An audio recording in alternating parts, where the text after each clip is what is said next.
Asian stocks roared higher in early trade Thursday after US President Donald Trump paused most of his new tariffs for 90 days.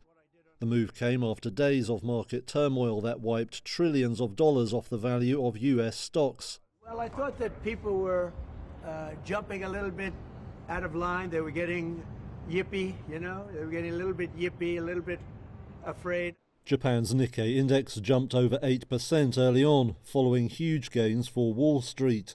Exporters were among the big gainers at the open, with Toyota up close to 10% and chip gear maker Advantest surging by 15%.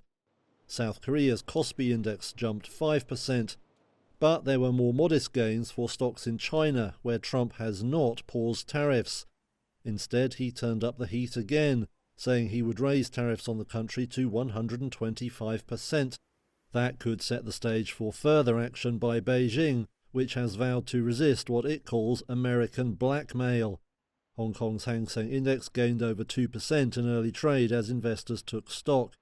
Now, Trump's stunning reversal could allow time for talks with trading partners. Despite all the turmoil for equities, it may have been the bond market that spurred the change of heart. Investors had grown alarmed by a slide in US government bonds, which normally gain in times of crisis. Some traders said the moves were a sign of major trouble brewing. Trump himself alluded to the worries.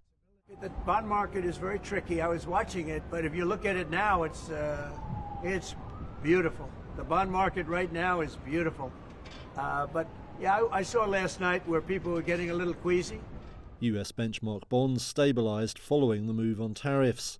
Meanwhile, oil prices initially rose, but they fell again on Thursday, with markets fearful over what the US-China trade war means for global growth.